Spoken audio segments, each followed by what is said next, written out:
सिकंदर इस एरिया में एंट्री मार रहा था। तो सिकंदर के मतलब ऊपर एक सनक सवार है कि हमें पूरे विश्व को जीत लेना है। अखंड भारत की धरती पर सिकंदर की पहली जीत हो गई। चाणक्य ने वही कसम खाया था कि तुमने मेरी शिखा खोली है, इसको तब तक नहीं बांधेंगे जब तक तुमको इस धरती से ना उजाड़ देते हैं। यहाँ पर चाणक्य की पहली नीति सफल हो गई कि हमें सिकंदर को वापस भेजना है। वो भी बेचारा कहा कि ओ माय गॉड, मेरा सिकंदर मर गया। उसका घोड़ा और वो दोनों मर गए। कहां पर? बेबीलोन। सबसे खतरनाक हथियार थी सब 20 कन्याएं। मगध जो था वो एक्चुअली इसका लोकेशन बहुत जबरदस्त था। मगध में तो पहला वंश था हरियंक वंश। देखिए ना, हरियंक वंश ये था। हरियंक वंश इसने ही अपना इतना बड़ा एरिया कर दिया। उसके बाद शिशुनाग आया, ये सब छोटा छोटा बढ़ाते गए सब छोटे छोटे एरिया को। अब महापद नंद आया तो कलिंग को भी जीत लिया और ये पूरा एरिया किसका हो गया?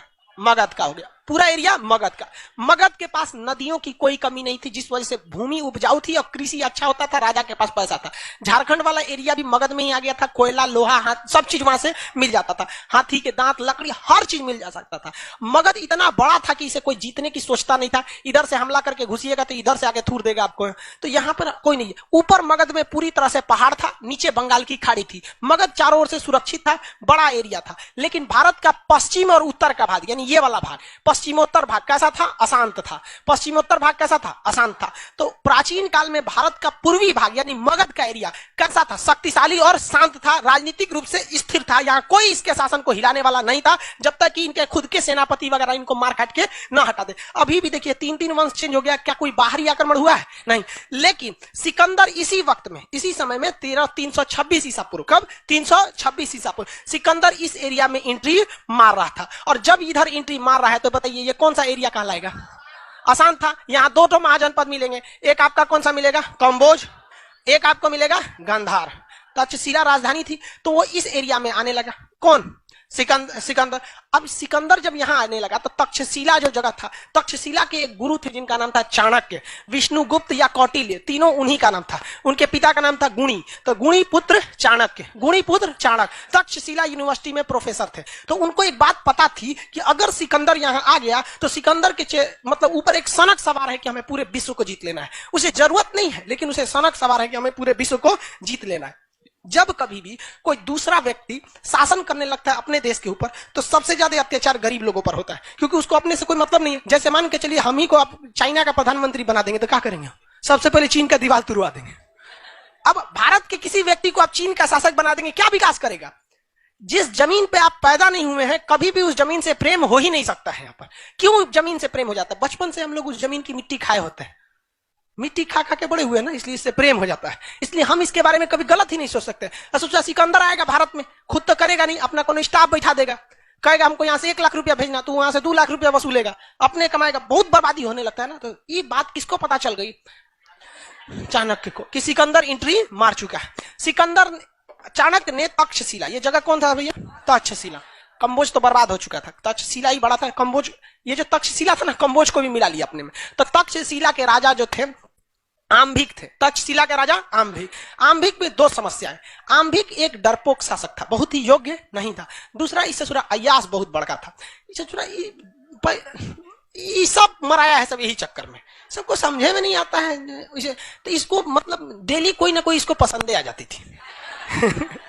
इसको अपनी पत्नी से जमता नहीं था आम्भिक को, तो इसकी पत्नी खुद से नहीं झगड़े। और जब कभी भी फैमिली में झगड़ा होता है ना, जब कभी भी फैमिली में झगड़ा होता है तो फिर बहुत बड़ा प्रलय आता है, बहुत दिक्कत हो जाता है, व्यक्ति का विकास रुक जाता है। क्योंकि सड़क पे पड़े कितने भी कंकड़ हो आपके कदम नहीं रोक सकते हैं, लेकिन एक छोटा सा कंकड़ आपके जूता के अंदर चला गया ना तो 1 कदम आगे नहीं बढ़ने देता है। इसलिए समाज में कितना भी खटर पटर हो आपको विकास कोई नहीं रोक सकता है, लेकिन आपके अपने परिवार में कभी माँ बाप में झगड़ा हो जाएगा, चाचा से हो जाएगा, भाई बहन में हो जाएगा, आपका घर का विकास कभी नहीं हो सकता है। और ये हिंदुस्तान के लगभग 50% घर की समस्या यही है, सबसे बड़ा समस्या। यहाँ पे लड़ेगा सब अपने में, हद है यार। देखेंगे ना मम्मी पापा में झगड़ा होगा, बताओ, बुढ़ो सब झगड़ा करके बैठा है सब।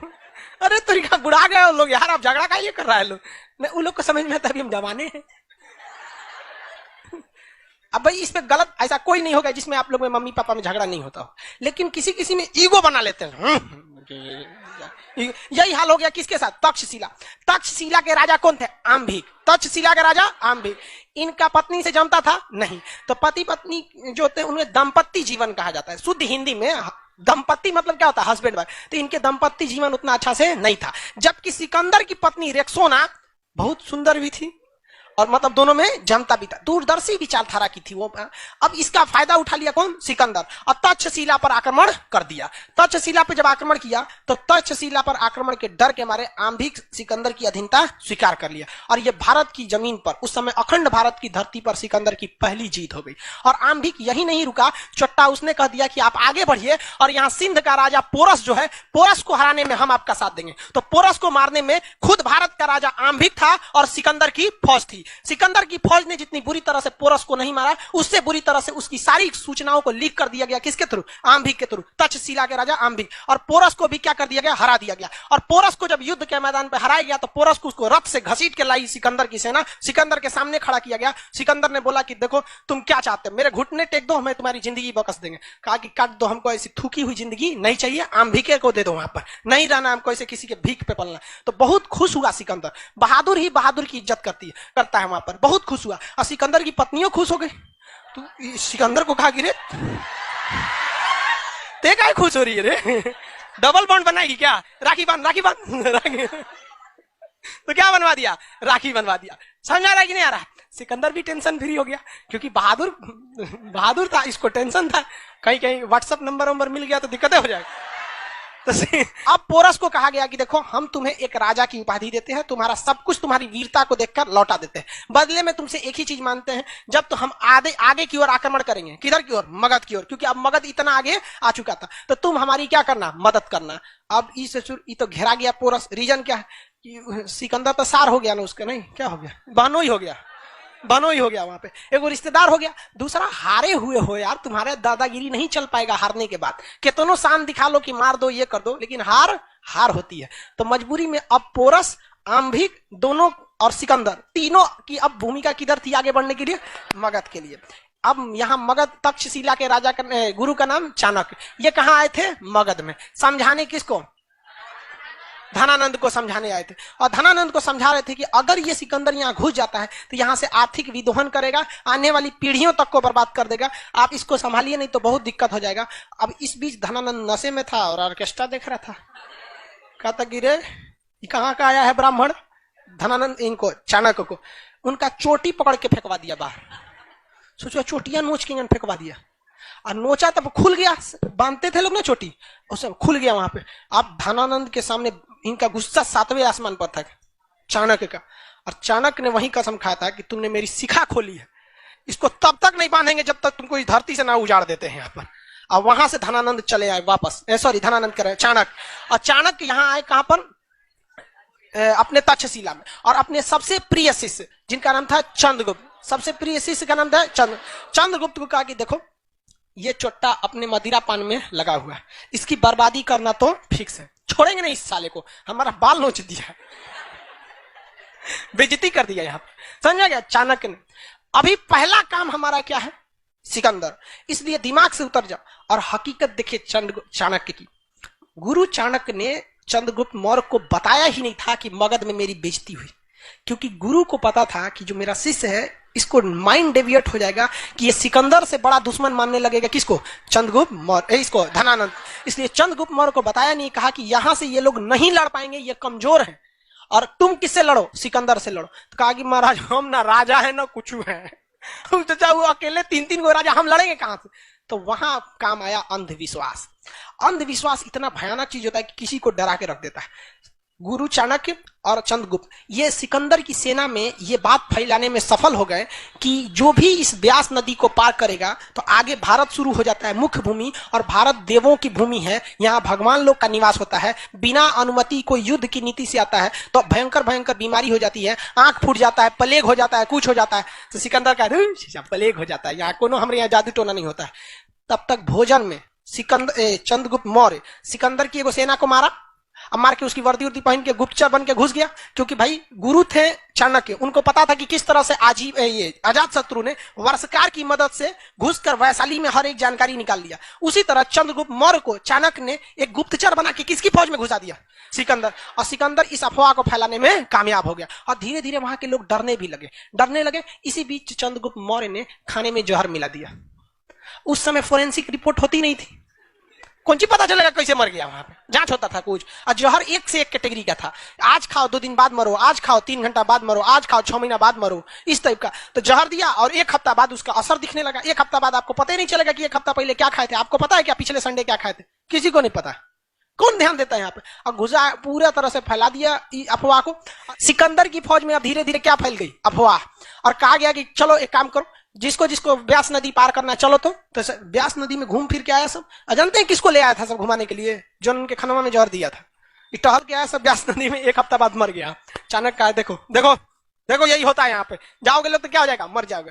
तो अफवाह भी बहुत फैली गई। अब जब एक आदमी अफवाह से मरता है ना तो बहुत भयानक हो जाता है। आप देखे होंगे भारत में चोटी कटुआ का, पता नहीं कोनो को चोटी कटाया था कि नहीं, लेकिन अफवाह बहुत भयानक हो गया था। लड़की सब सोती नहीं थी, सब डर के मारे। वहां पे मुंह नचुआ वाला कई कई चीज ऐसा ऐसा अफवाह हो जाता है। तो ऐसे ही मुंह नचुआ वाला अफवाह कहां फैल गया? यहाँ पर। अब यहाँ पे तो धनानंद ने किसको भगा दिया था?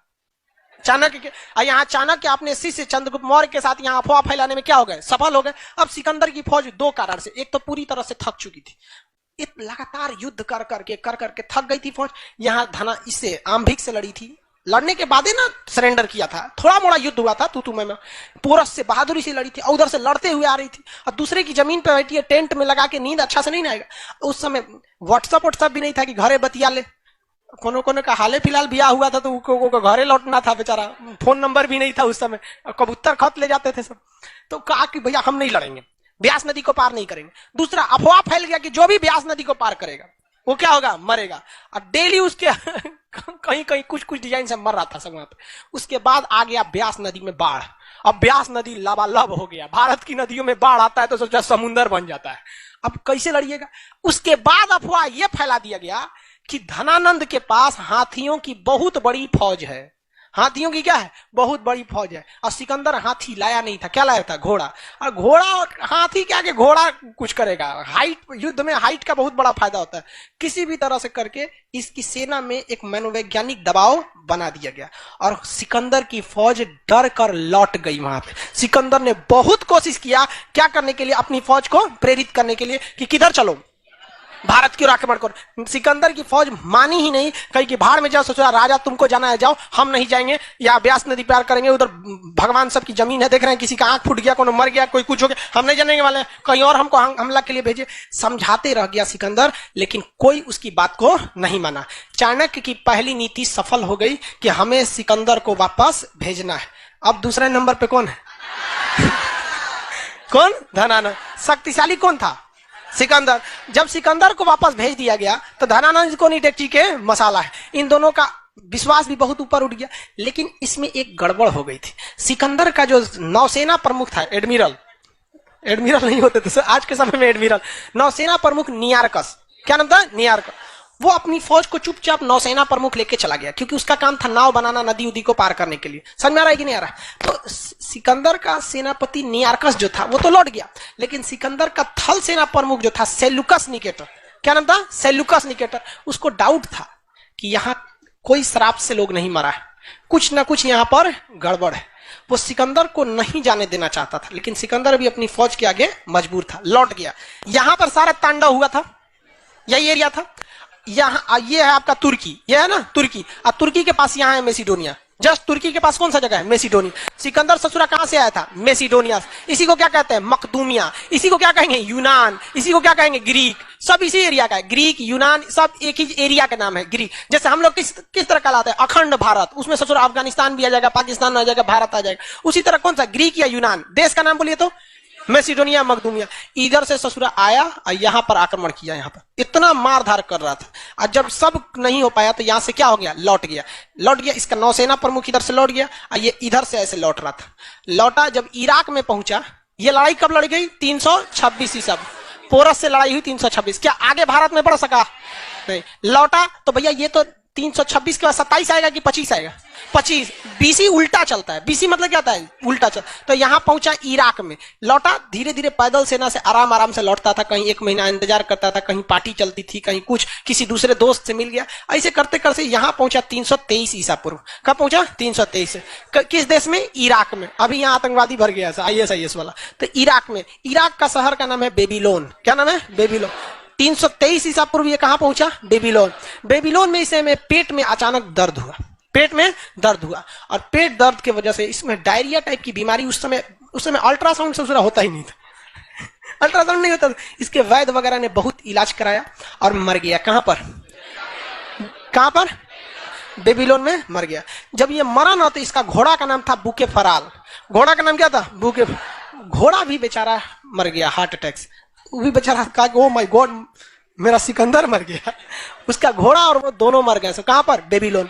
इतिहास का एक धड़ा ऐसा भी है जो ये कहता है कि इस सिकंदर को जहर देने का काम चाणक्य ने ही किया था। इतिहास का, क्योंकि चाणक्य जहर विद्या में बहुत ही निपुण थे। वो उनकी सबसे खतरनाक हथियार थी सब 20 कन्याएं। जो लड़की छोटी रहती थी ना तो बचपने से समझ में आ जाती है सब 5-6 साल में कि बड़ी होगी तो ये बहुत खूबसूरत होगी। तो ऐसी लड़कियों को वो क्या करते थे? सेलेक्ट करके और उनको 20 कन्या बना देते थे। उनको नमक की मात्रा कम देते थे ताकि जिससे कि उनके शरीर में जहर की मात्रा बढ़ जाए। थोड़ा थोड़ा जहर देते थे, हल्का हल्का, जिससे शरीर एडॉप्ट कर सके। उसके बाद उन्हें क्या बना देते थे? 20 कन्याएं। और ये 20 कन्याएं बहुत खतरनाक थी। सिकंदर की सेना में कई गो 20 कन्या दांते काट काट मुंगा दी सब। यहाँ पे खूब सुंदर थी सब। लड़का सब ससुरा पगला होता है सही सब।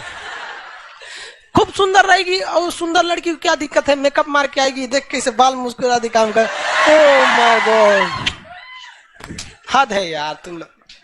यहाँ मर गया वहां पे। तो ये 20 कन्याएं भी बहुत थी सब उनके पास। इनकी बहुत बड़ी शक्ति थी। समझ में आ रहा है कि नहीं? आजकल भी 20 कन्याएं दांत में नहीं आंख में जा रहे हैं तो पूरा करियर चौपट हो जाएगा। समझ में आ रहा है कि नहीं आ रहा है? तो ऐसे लोग से क्या करना है? बच के रहना है। इतिहास का यह धड़ा यह भी कहता है कि जहर किसने दिया था? चाणक्य ने। किसने दिया? चाणक्य ने दिया। खैर अब इसका कोई प्रूफ नहीं है कि जहर चाणक्य ने ही दिया था, और अगर दिया था तो बहुत अच्छा किया था यार, मरा गया। अब एक और तर्क है कि भारत को उसने नहीं जीता था। तो भाई अगर आप अखंड भारत कहते हैं, अगर अखंड भारत कहते हैं तो उसने भारत पर घुस चुका था। लेकिन वर्तमान भारत को कहते हैं तो नहीं घुसा था। तो वर्तमान जो भारत है इस पर आक्रमण नहीं कर पाया था। लेकिन उस समय का जो भारत था या जो अखंड भारत था, उस समय देखिएगा तो उस समय तो आम्भिक भी तब हम ही लोग में थे, पोरस भी हम ही लोग में थे कि नहीं थे यहाँ पर। तो ये सिकंदर लौट गया यहाँ पे। सिकंदर